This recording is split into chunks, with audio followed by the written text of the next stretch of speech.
cierta ocasión, un grupo de estudiantes de un seminario teológico se reunieron en una cancha de la institución a jugar basquetbol, baloncesto. Cuando terminaron el juego y se disponían a salir del gimnasio, se toparon con el conserje que estaba leyendo un libro. Uno de los estudiantes le preguntó: ¿qué estás leyendo? A lo que el conserje respondió: la Biblia. ¿Y qué parte de la Biblia? El Apocalipsis. El seminarista supuso que el pobre necesitaba ayuda con un libro tan difícil, así que volvió a preguntarle: ¿y tú entiendes lo que estás leyendo? Oh, sí, respondió el hombre. ¿Y qué es lo que significa?, preguntaron ellos.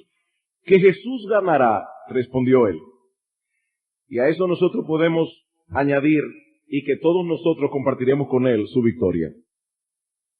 Hermanos, esa es la enseñanza esencial del libro de Apocalipsis.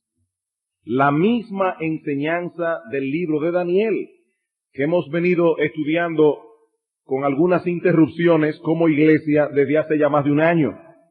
Hay muchos detalles difíciles en estos dos libros de las Escrituras, pero el gran tema es la victoria final del reino de Dios sobre los reinos de este mundo.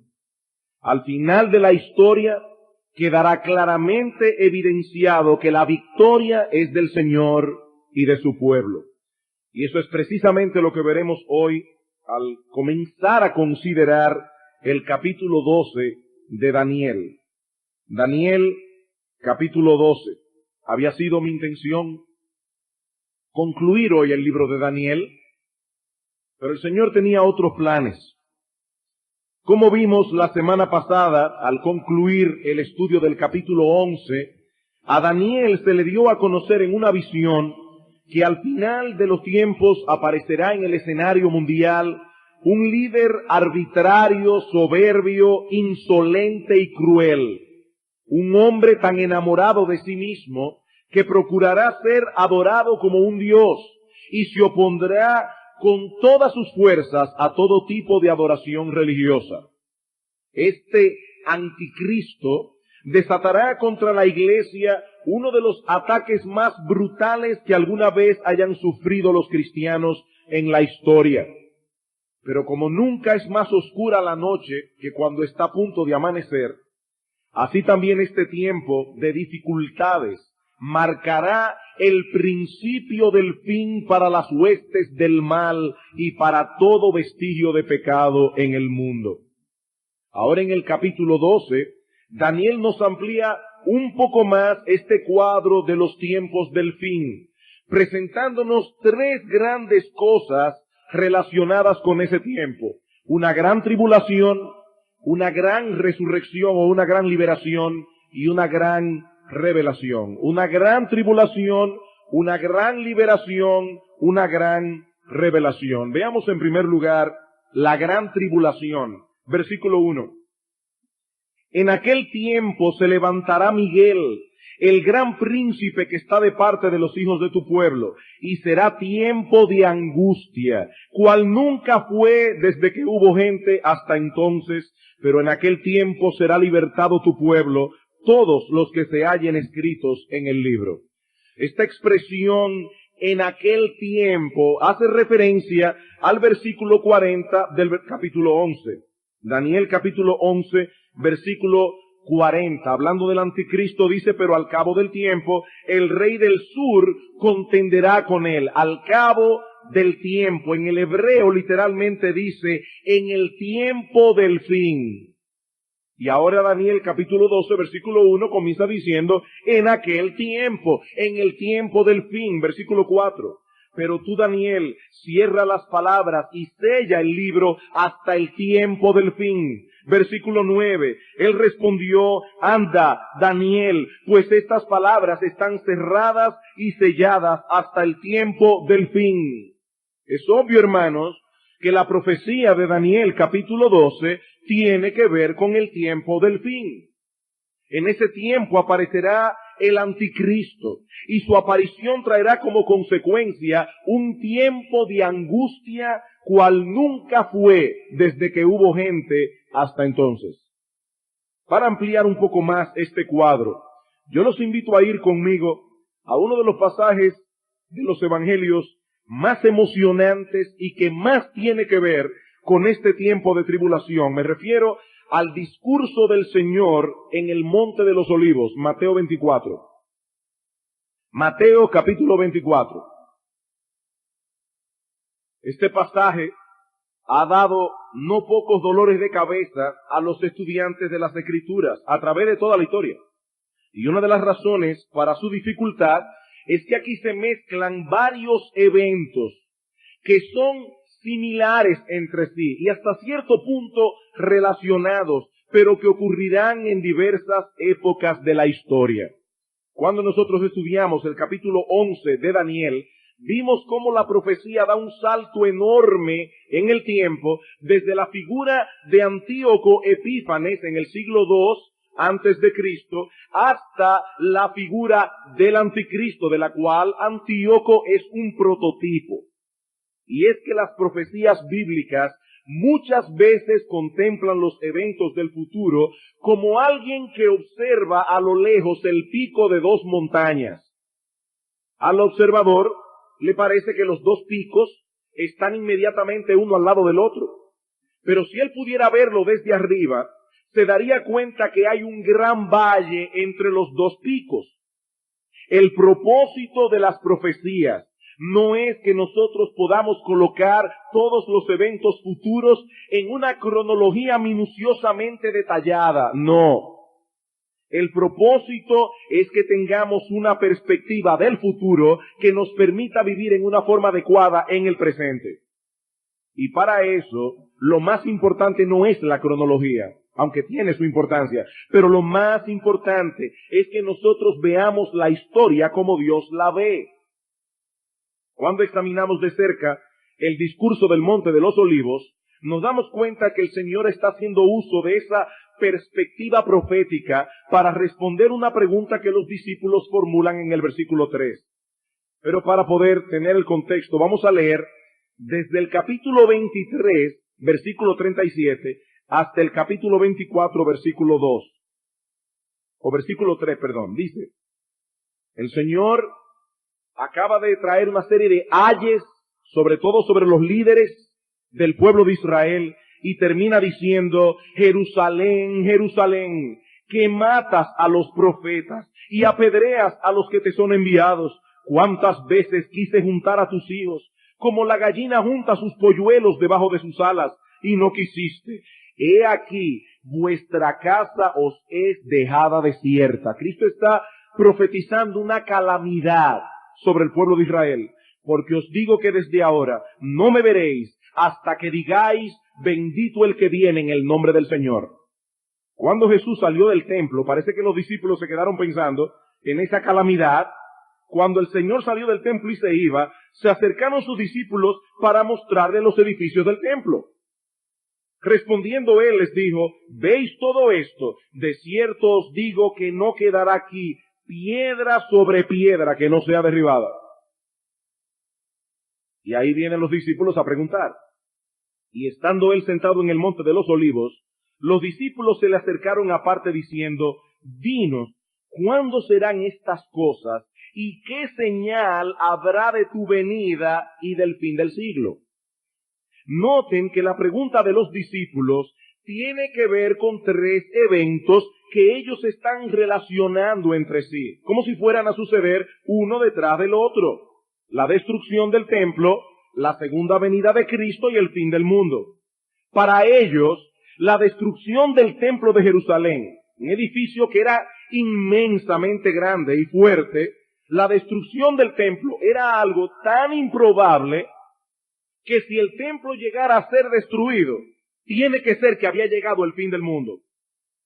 Pero el Señor Jesucristo les hace ver que estos eventos no sucederán inmediatamente uno detrás del otro. Versículo 4. Respondiendo Jesús les dijo, mirad que nadie os engañe, porque vendrán muchos en mi nombre diciendo yo soy el Cristo, y a muchos se engañarán, y oiréis de guerras y rumores de guerra. Mirad que no os turbéis, porque es necesario que todo esto acontezca. Y ahora noten, pero aún no es el fin, porque se levantará nación contra nación y reino contra reino, y habrá pestes y hambres y terremotos en diferentes lugares, y todo esto será principio de dolores. Entonces os entregarán a tribulación y os matarán, y seréis aborrecidos de todas las gentes por causa de mi nombre. Muchos tropezarán entonces y se entregarán unos a otros, y unos a otros se aborrecerán, y muchos falsos profetas se levantarán y engañarán a muchos. Y por haberse multiplicado la maldad, el amor de muchos se enfriará, mas el que persevere hasta el fin, éste será salvo. Y será predicado este evangelio del reino en todo el mundo para testimonio a todas las naciones, y entonces vendrá el fin.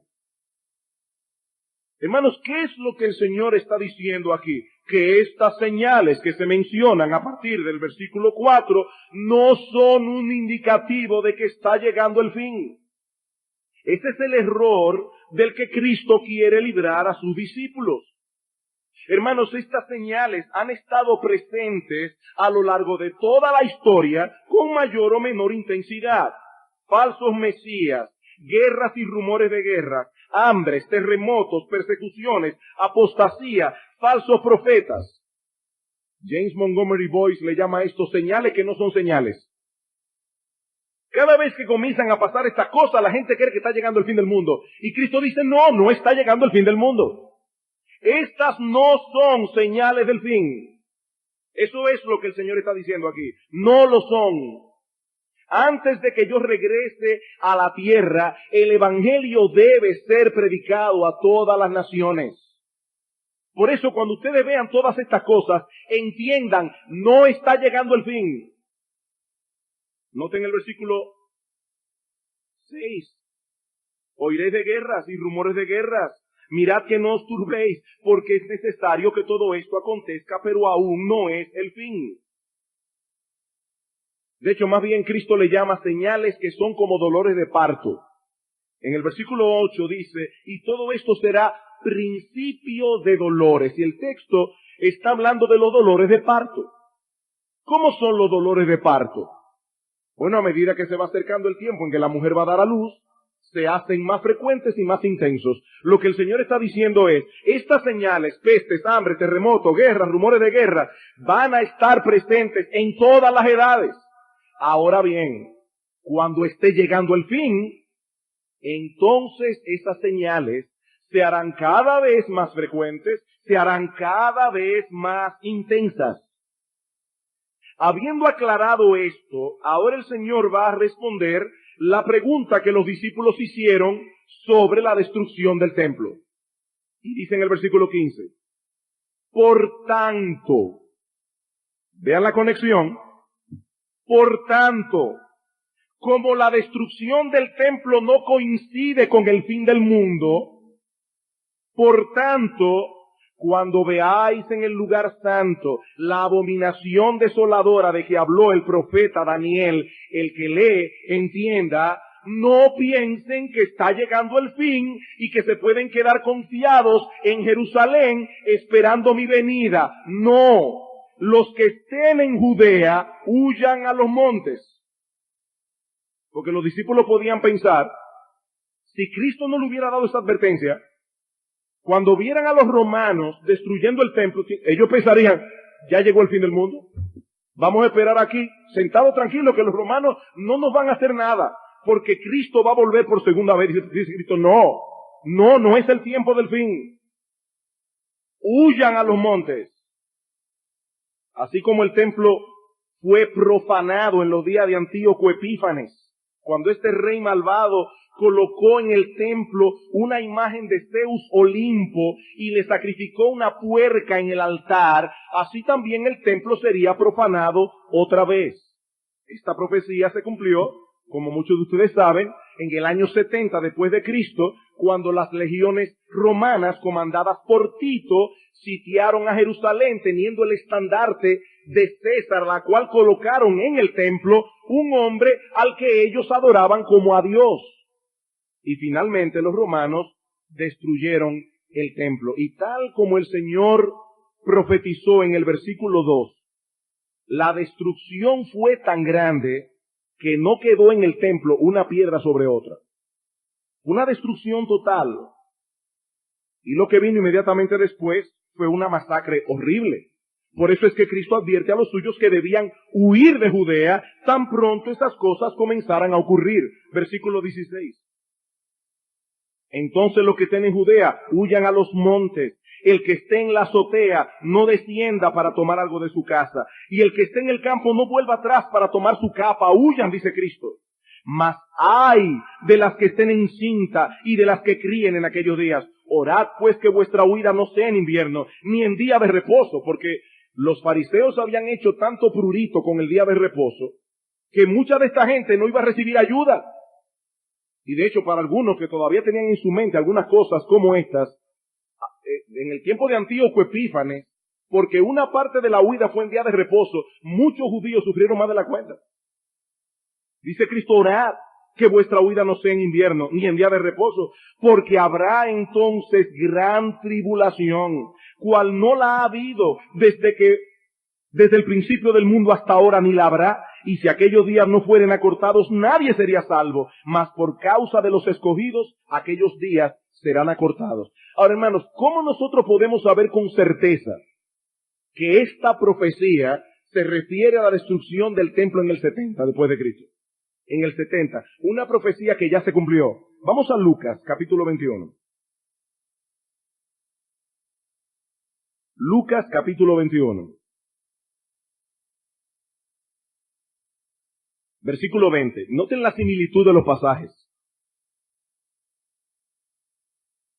Pero cuando viereis a Jerusalén, la ciudad, rodeada de ejércitos, sabed entonces que su destrucción ha llegado.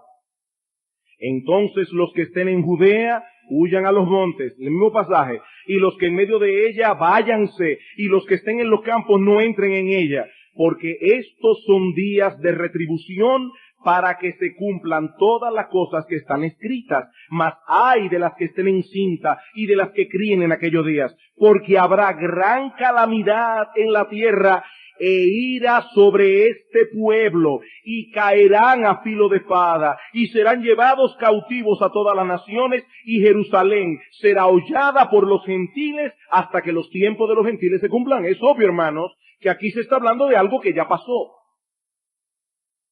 3 cosas se profetizan con respecto a los judíos en el versículo 24. En primer lugar, que iban a caer a filo de espada. En su obra Guerra de los Judíos, el historiador Flavio Josefo, que fue por cierto un testigo presencial de estos hechos, nos dice que el asedio de Tito comenzó en abril del año 70 después de Cristo. Era el tiempo de la Pascua y Jerusalén estaba llena de peregrinos. El asedio duró unos 5 meses y finalmente los romanos atacaron la ciudad. De acuerdo con Josefo, el número total de prisioneros fue de 97,000 y el número de muertos 1,100,000. Y es muy probable, sobre todo porque ya conocemos un poco de Josefo, que las cifras estén un poco abultadas. Pero independientemente de eso, hermanos, la masacre que ocurrió allí fue enorme, fue horrible, tal como Cristo profetizó. Fue una gran calamidad para el pueblo de Israel. Fue una gran tribulación, cual ellos nunca la habían tenido hasta entonces. Nunca, ni en el tiempo de Hitler. Fue algo horrible. En segundo lugar, Cristo profetiza que los judíos serían llevados cautivos a todas las naciones. ¿Se cumplió esa profecía?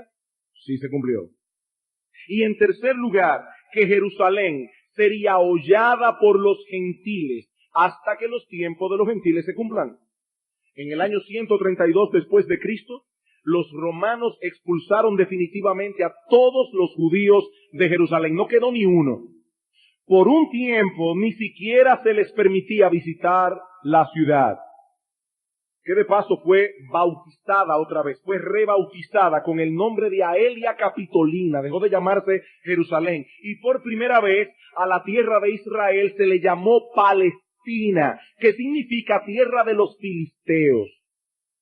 En el 637 después de Cristo, los musulmanes conquistaron las localidades situadas en la franja costera y se inicia una época en la que Palestina cambia de manos varias veces hasta que en el 1516 pasa a formar parte del Imperio Otomano. Y así fue hasta que se desató la Primera Guerra Mundial. En el año 1917, el general inglés Allenby entra a Jerusalén. En diciembre de ese año, del 1917, los ingleses toman la tierra de Palestina, teniendo ya una agenda en la mano, la de establecer allí el hogar nacional de los judíos, que habían comenzado a emigrar otra vez a la tierra de Palestina desde el año 1880 o algo así. No recuerdo bien la fecha. Finalmente, el 14 de mayo del año 1948, la tierra de Palestina vuelve a ser un estado judío independiente. Sin embargo, como bien señala Hendrickson en su comentario, a pesar de lo ocurrido en el 48, Israel sigue siendo una tierra hollada por los gentiles. La mayoría de los judíos, se calcula que 5-1 más o menos, viven fuera de Israel, y Palestina sigue y seguirá siendo una manzana de discordia hasta que Cristo vuelva. Esa tierra sigue estando hollada por los gentiles.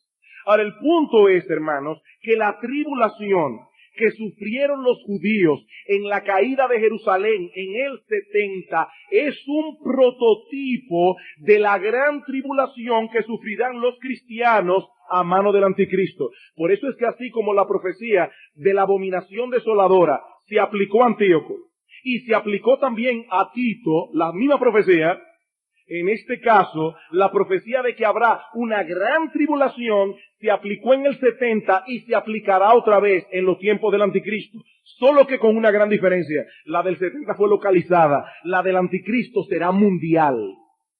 Mundial. Una gran tribulación a nivel mundial. Vamos a Lucas 21. Otra vez. Porque hubo algo que se me pasó. Y no quiero que quede en el aire. Noten cómo dice en el versículo 24, caerán a filo de espadas, serán llevados cautivos a todas las naciones.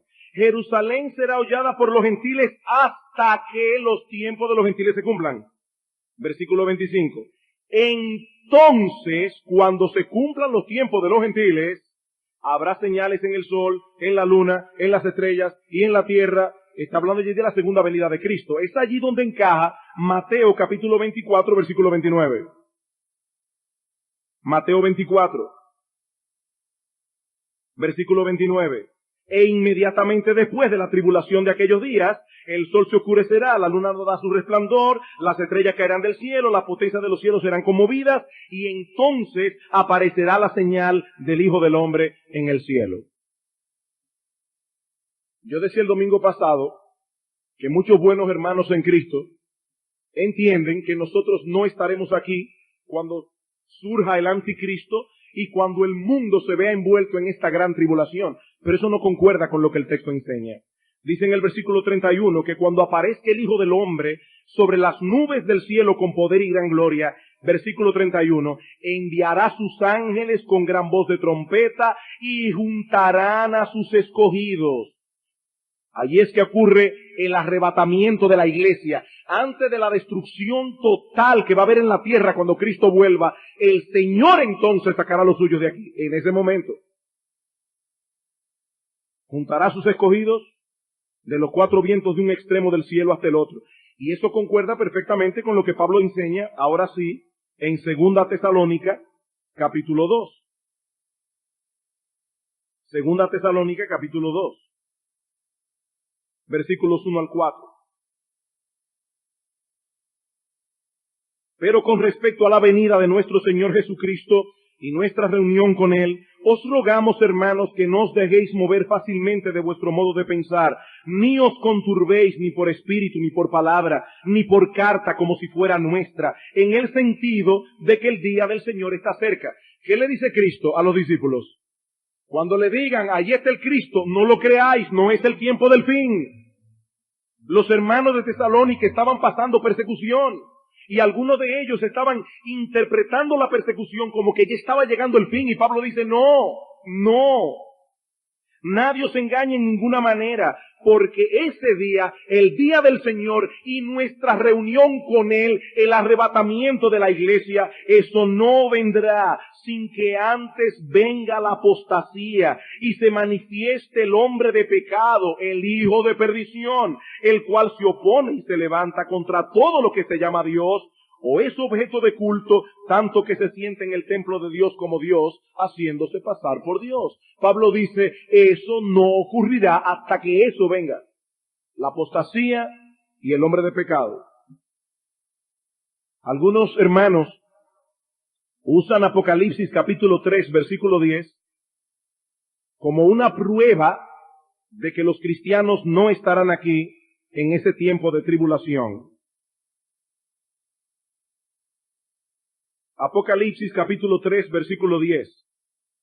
Que por cierto, habría primero que ver si ese texto está hablando de esa tribulación. Es lo primero, porque es una promesa a una iglesia que existió en Asia Menor, que era la iglesia de Filadelfia. Pero vamos a suponer que ese texto se refiere a la gran tribulación. Dice, por cuanto has guardado la palabra de mi paciencia, yo también te guardaré de la hora de la prueba que ha de venir sobre el mundo entero para probar a los que moran sobre la tierra. Estos hermanos dicen, ¿qué es esa hora de la prueba? La gran tribulación. ¿Cuál es la promesa de Cristo? Yo te guardaré de la hora de la prueba. Eso significa que el rapto de la iglesia, el arrebatamiento, ocurrirá antes de la tribulación y los cristianos serán guardados. El problema es que la expresión que usa el Señor aquí en griego, tereo ek, te guardaré de, es exactamente la misma que el mismo Señor usa en Juan capítulo 17. Vamos allí por un momento. Juan 17. Este texto no enseña que los creyentes serán excluidos de este tiempo de prueba, sino que serán guardados durante la prueba. Eso es lo que significa el texto. Juan capítulo 17, la oración intercesora del Señor, versículo 15. El Señor dice al Padre, yo no ruego que los quites del mundo, sino que los guardes del mal. La misma expresión que usa en Apocalipsis. ¿Y qué está diciendo el Señor? Padre, yo no te pido que tú quites a mis discípulos del mundo. Yo te pido que estando ellos en el mundo, tú los guardes del mal. Y dentro de un momento vamos a ver a qué se refiere eso. Que los guardes del mal. No es que los saques de la tribulación. Es que los guardes en la tribulación. Aunque Juan 17:15 no está hablando de la tribulación, él está hablando simplemente de que nosotros en el mundo vamos a tener problemas. Y Cristo no quiere sacarnos del problema, sino que seamos guardados en medio de las dificultades. Resumiendo, lo que hemos visto hasta aquí es que estos textos enseñan que previo a la venida de nuestro Señor Jesucristo surgirá un líder mundial, el cual desatará una fiera persecución contra el pueblo de Dios y producirá en el mundo un tiempo de angustia sin precedentes. ¿Cuánto tiempo durará este periodo de tribulación? 7 años, 3 años y medio, hermanos, no lo sabemos. No lo sabemos. Nosotros no sabemos cuánto va a durar esa tribulación. Ahora, lo que sí sabemos es que de alguna manera el Señor protegerá a los suyos en ese tiempo. Y eso nos lleva a nuestro segundo encabezado, una gran liberación. Daniel capítulo 12 otra vez. Daniel capítulo 12, versículo 1. En aquel tiempo se levantará Miguel, el gran príncipe que está de parte de los hijos de tu pueblo, y será tiempo de angustia, cual nunca fue desde que hubo gente hasta entonces. Pero en aquel tiempo será libertado tu pueblo, todos los que se hallen escritos en el libro. Cuando nosotros estudiamos el capítulo 10 de Daniel, vimos que allí se menciona a Miguel como un ángel de alto rango en el mundo angelical, designado por Dios de manera particular para la defensa de su pueblo. Y es lo mismo que vemos aquí. A Miguel se le designa como el gran príncipe que está de parte de los hijos de tu pueblo. Ahora eso levanta dos preguntas. En primer lugar, ¿de qué pueblo es que se está hablando en el texto? ¿Únicamente de los judíos?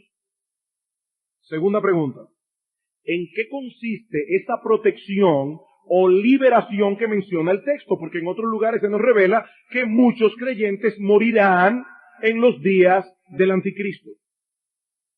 En cuanto a la primera pregunta, es obvio, hermanos, que al mencionar el pueblo de Daniel, se está mencionando a los judíos, porque Daniel era judío. Pero cuando nosotros vamos al Nuevo Testamento, vemos que esa palabra judío no designa únicamente a los descendientes físicos de Abraham. Romanos capítulo 2.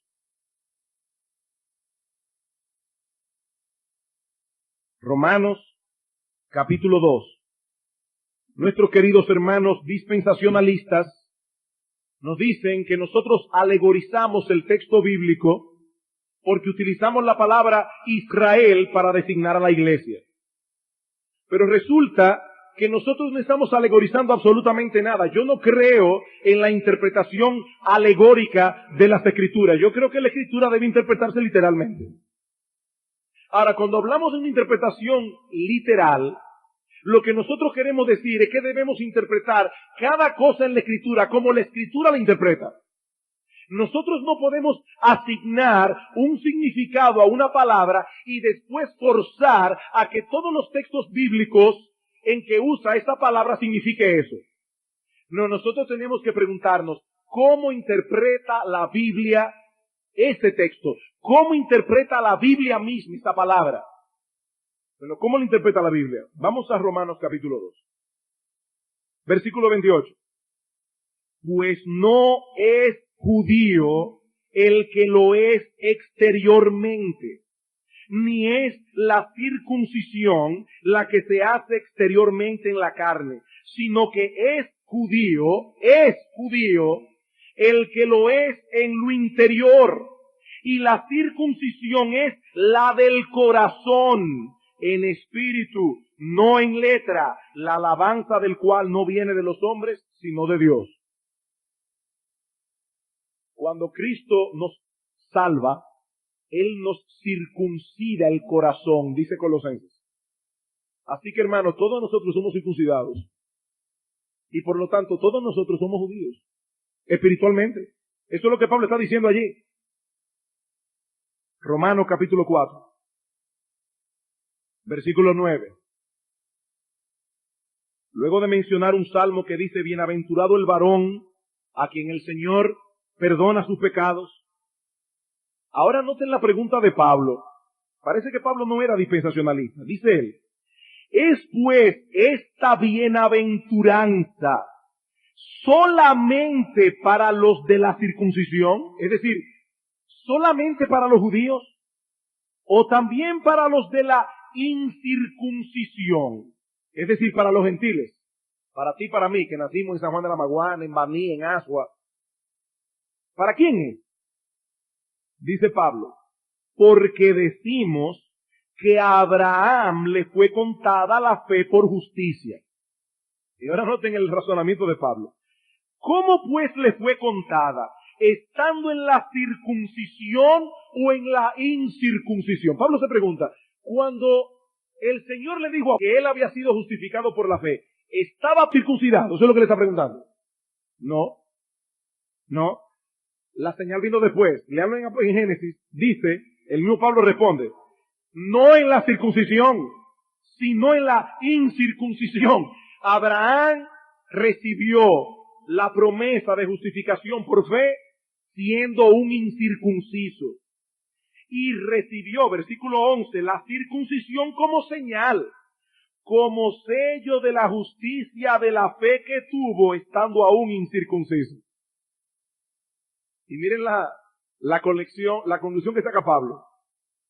Para que fuese padre de todos los creyentes no circuncidados, a fin de que también a ellos, es decir, a ti y a mí, mi hermano, la fe les sea contada por justicia. Y padre también de la circuncisión, para los que no solamente son de la circuncisión, es decir, para los que no solamente son judíos porque nacieron en la tierra de Israel y sus padres son hebreos, sino que también siguen las pisadas de la fe que tuvo nuestro padre Abraham antes de ser circuncidado. ¿Qué razonamiento? Dice, a Pablo se le dijo, por la fe tú has sido justificado. Y Pablo era un incircunciso, igual que tú, igual que yo. Un gentil. Y la circuncisión vino después. Y dice Pablo, ¿saben por qué Dios hizo eso así? Para que él fuera padre de todos los creyentes, circuncidados o no. Para que no hubiera separación. Para que no hubiera separación. Dios tiene un solo pueblo, hermanos, no dos, uno solo. El pueblo de Dios. Los incrédulos de Israel son aquellas ramas que fueron desgajadas por su incredulidad. Y nosotros, que venimos de un olivo silvestre, fuimos injertados en el buen olivo. Y ahora somos parte de ese olivo. Hay un solo olivo, no dos. Romanos capítulo 9. Hermano, yo quiero dejar este punto bien claro, para que no nos acusen de estar alegorizando. No. Yo no creo en la interpretación alegórica. Ahora, yo sí creo que la Biblia se interpreta ella misma. Eso sí yo lo creo. Romanos capítulo 9, versículo 6. Pablo dice, yo tengo gran tristeza y dolor por mis hermanos de raza. Y ahora dice en el versículo 6, no que la palabra de Dios haya fallado, porque no todos los que descienden de Israel son israelitas, ni por ser descendientes de Abraham son todos hijos. Y para probarlo, él dice, Abraham tuvo a Isaac. Se le dijo, en Isaac te será llamada descendencia, no en Ismael. Por lo tanto, ¿qué prueba eso? Que no es por ser un hijo físico de Abraham, porque Ismael también lo era. Y los descendientes de Ismael no estaban incluidos. Esto es, no los que son hijos según la carne son hijos de Dios, sino que lo son los que son hijos según la promesa. Esos son contados como descendientes. ¿Quiénes son los judíos? Los descendientes de Abraham. Yo pregunto, a la luz de Romanos 9, ¿yo soy un descendiente de Abraham? Y no por ser árabe, por ser cristiano. Sí, yo soy un descendiente de Abraham, porque yo creí como él creyó. Y tú también, mi hermano. Somos descendientes de Abraham. ¿Todavía no está claro? Gálatas capítulo 3. Quiero decir, hermanos, que yo amo a mis hermanos dispensacionalistas. Y por muchos de ellos tengo un gran respeto. Pero entiendo que aquí están equivocados. Gálatas capítulo 3, versículo 10. Porque todos los que dependen de las obras de la ley, o sea, los que se quieren salvar guardando los 10 mandamientos, haciendo buenas obras, están bajo maldición.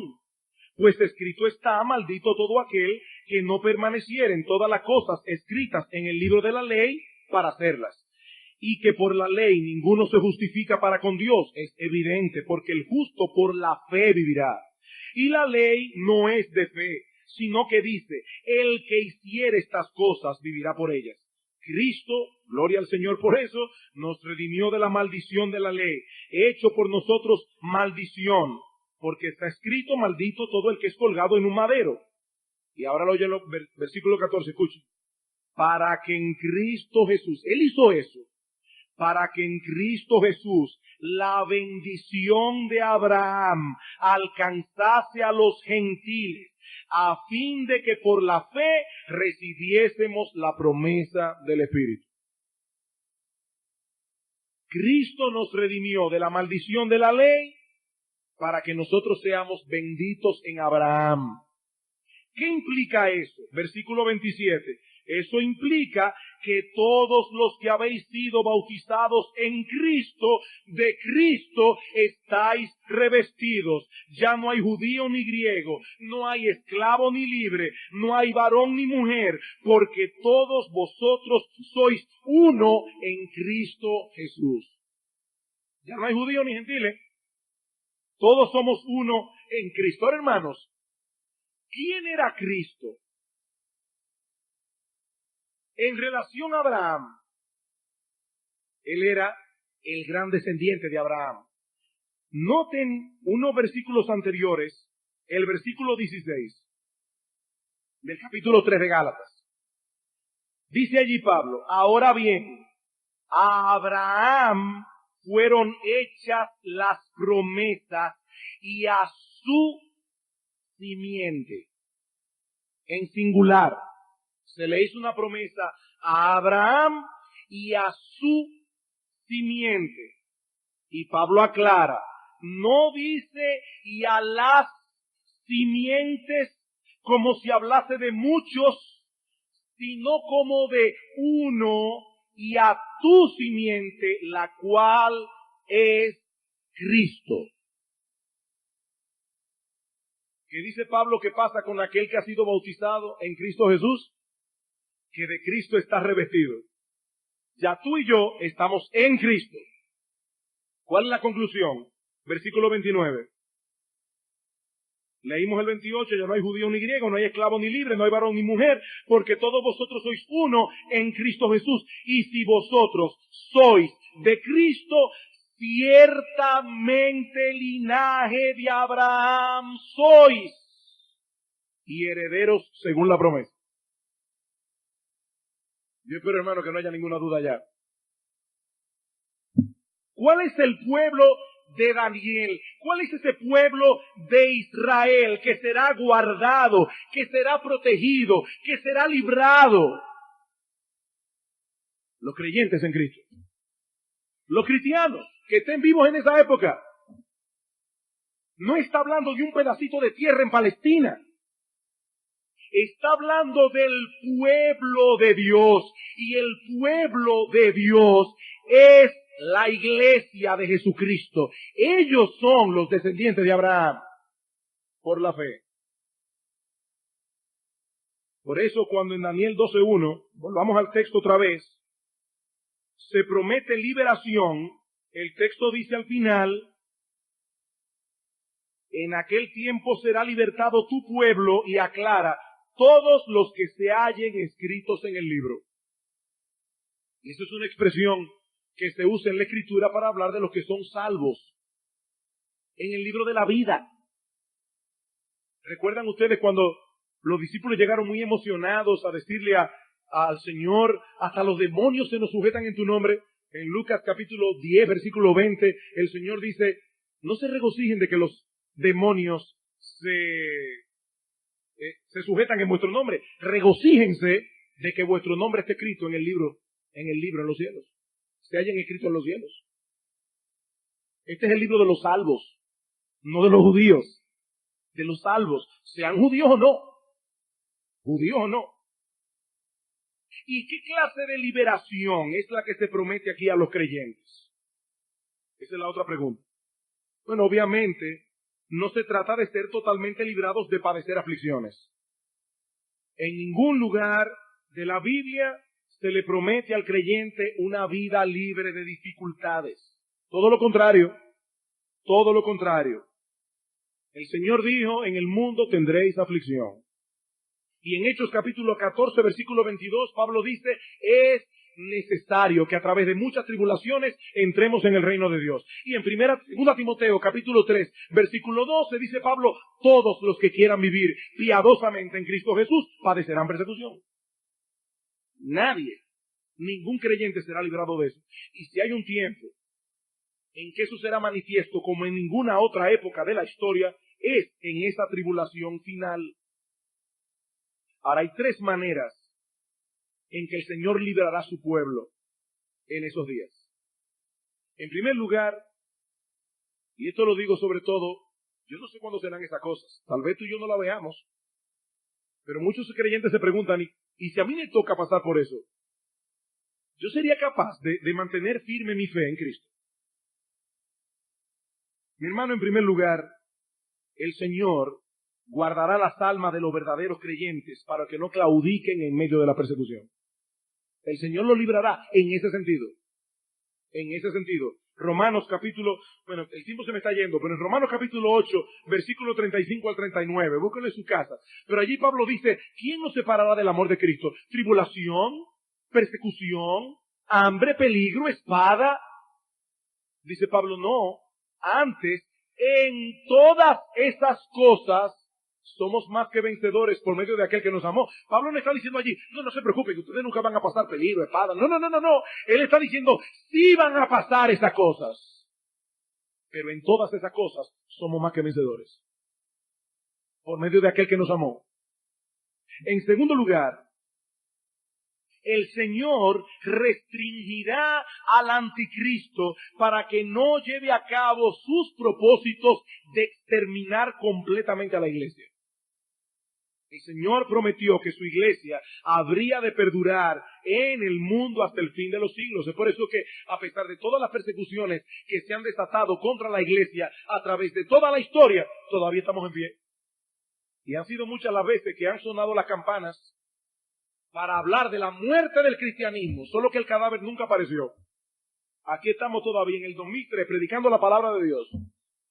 Por eso cuando el anticristo se proponga exterminar a la iglesia por completo, antes de que eso ocurra, el Señor lo exterminará a él. Y en tercer lugar,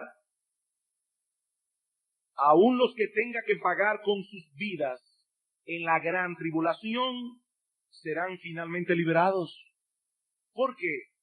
Porque sus almas irán de inmediato a la presencia del Señor y a su debido tiempo ellos se levantarán de los muertos. Versículo 2. Y muchos de los que duermen en el polvo de la tierra serán despertados, unos para vida eterna y otros para vergüenza y confusión perpetua. Este es el texto que más claramente habla de la resurrección en el Antiguo Testamento.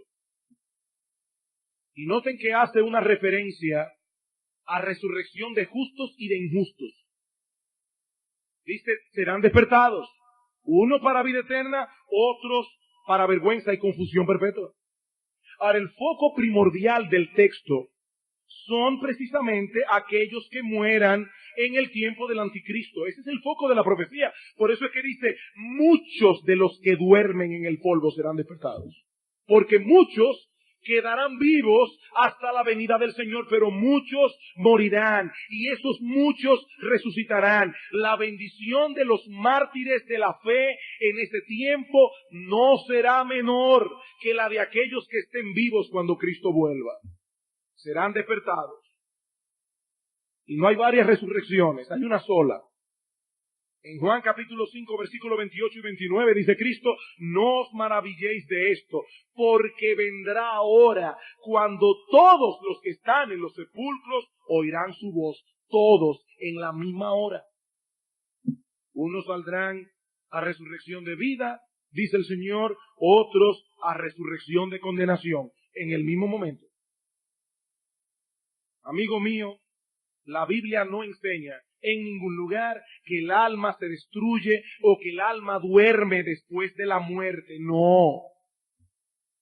Lo que duerme en el polvo y se descompone es el cuerpo, que algún día será levantado otra vez. Y este día no será de bendición y alegría para todos.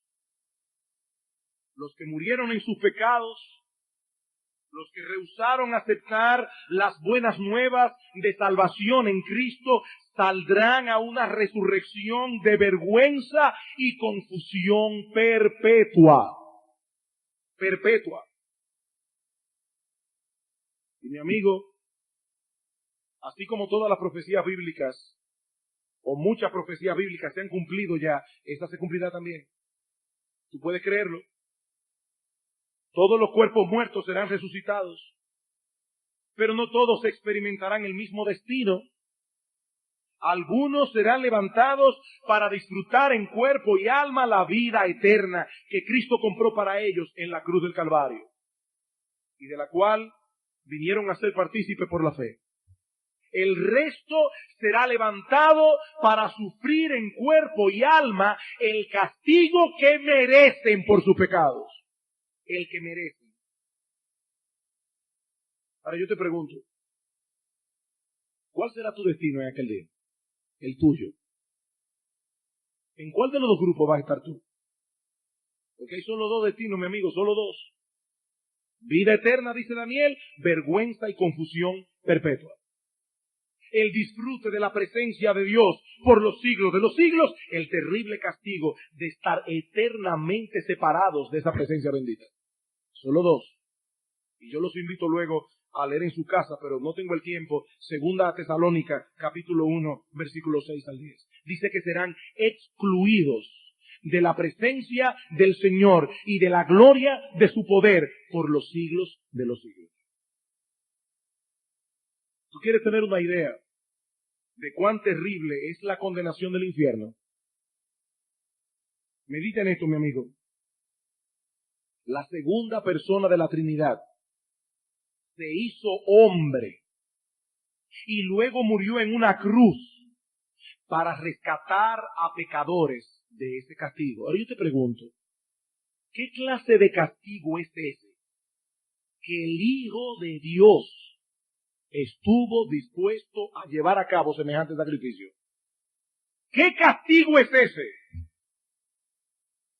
Vergüenza y confusión perpetua. Cristo dirá más adelante, el gusano de ellos no muere y el fuego nunca se apaga. ¿Sabe lo que es el gusano?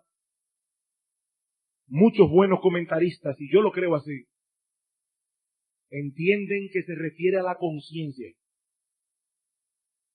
Esa conciencia ahí, trabajando. Óyeme, yo estaba en la iglesia, sentado, y oía sermones y sermones y sermones. Y oía como el pastor me llamaba a veces con lágrimas y me suplicaba que viniera al arrepentimiento. ¿Cuántas veces oí ese predicador? Y ahora estoy aquí sufriendo en esta llama eterna, el infierno, por los siglos de los siglos, porque no me quise arrepentir. Este gusano no muere y el fuego nunca se apaga. Por los siglos de los siglos en oscuridad, por los siglos de los siglos con el diablo y sus ángeles, con los siglos de los siglos escuchando el grito de horror de los condenados, por los siglos de los siglos. Vergüenza y confusión perpetua. Nosotros podemos calibrar lo que eso significa. Por eso murió el Hijo de Dios. Miren si era algo tan serio que una de las tres personas de la Trinidad asumió una naturaleza humana y fue a la cruz. ¿Serio? ¿Serio? Pero esa es solo una cara de la moneda. El precio que Él pagó para salvar a los suyos también nos da una idea de la salvación que Él compró para ellos. Él derramó su vida y ahora nos concede por gracia el perdón de todos nuestros pecados y el don de la vida eterna. Disfrutamos ahora de todos los beneficios presentes de la salvación, pero esperamos con expectativa gozosa el cumplimiento de todas las otras promesas. Versículo 3. Los entendidos resplandecerán como el resplandor del firmamento, y los que enseñan la justicia a la multitud como las estrellas a perpetua eternidad. Oigan cómo le llama a los creyentes, los entendidos. Los entendidos. Aquellos que por fe aceptaron la oferta del Evangelio y ahora por la gracia de Dios se conducen en el mundo con sabiduría. esos resplandecerán como el resplandor del firmamento. Hablando de esta misma era de la resurrección, dice el Señor en Mateo 13:43, entonces los justos resplandecerán como el sol en el reino de su Padre. ¿Qué promesa? Por eso es que Pablo dice en Romanos 8:18 que las aflicciones del tiempo presente no son comparables con la gloria que en nosotros será manifestada. Nosotros compartiremos la misma gloria de Cristo. Dice Filipenses capítulo 3, versículo 20, que el cuerpo de la humillación nuestra será transformado en el cuerpo de la gloria suya, para que sea semejante al cuerpo de la gloria suya. Me llama la atención la característica que Daniel resalta de esos entendidos. Dice, los que enseñan la justicia a la multitud como las estrellas a perpetua eternidad. Y este texto se aplica de manera particular a los que en medio de la persecución, en medio de las dificultades, exhortan a otros a obedecer la palabra de Dios sin importar el costo. Así como en los días de Antíoco Epífanes, algunos judíos soportaron la presión y exhortaron a otros para que perseveraran en la fe, así será también en el tiempo del anticristo. Y esos serán como estrellas en el firmamento. Pero ese estímulo, que no puedo negar, hermanos, que me ha sido de mucho consuelo en estos días, ese estímulo se aplica también en sentido general a todos los que enseñan la justicia a la multitud. Vamos por un momento a Mateo, capítulo 5.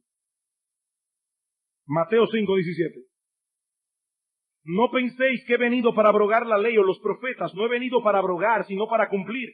Porque de cierto os digo, que hasta que pasen el cielo y la tierra, ni una jota, ni una tilde pasará de la ley hasta que todo se haya cumplido. De manera que cualquiera que quebrante uno de estos mandamientos muy pequeños y así enseñe a los hombres, muy pequeño será llamado en el reino de los cielos. Mas cualquiera que los haga y los enseñe, este será llamado grande en el reino de los cielos. La grandeza en el reino no se mide como la miden los hombres aquí. Allí no serán distinguidos los que tenían la mejor posición social, el mejor carro, la mejor casa, el mejor sueldo, la mejor ropa y la mejor figura. No.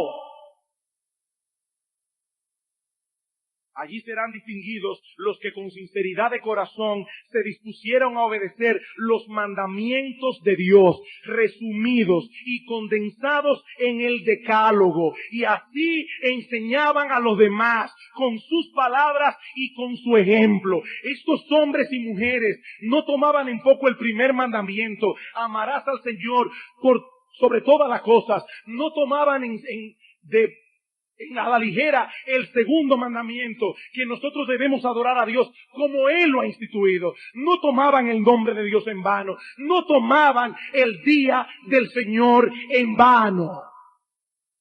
Estos hombres y mujeres que con su ejemplo y sus palabras exhortan a los demás a vivir una vida justa delante de Dios, a tener en alta estima sus 10 mandamientos, no 9, 10. Ellos resplandecerán como las estrellas a perpetua eternidad. Y mira, mi hermano, no importa lo que piensen los demás. No importa lo que piensen los demás. Lo que realmente importa es la opinión de Dios. Y lo que ese texto enseña es que Dios tiene en alta estima a esos hombres y mujeres. Aunque los acusen de quisquillosos, aunque los acusen de legalistas, Dios los tiene en alta estima. Y en aquel día resplandecerán como las estrellas del firmamento. Una pena ver a creyentes, a personas que dicen ser creyentes, tomando tan a la ligera los mandamientos de Dios. Es penoso. Muy penoso. Y por supuesto, La niña fea es el cuarto.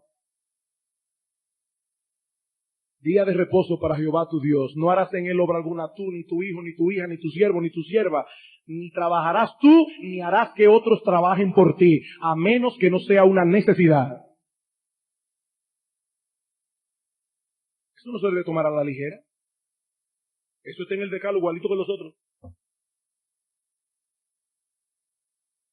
A perpetua eternidad. Hay de aquellos que enseñan a los otros. No, mire esos mandamientos pequeños. Pequeños serán llamados en el reino de los cielos, si es que estarán ahí. Si es que estarán ahí.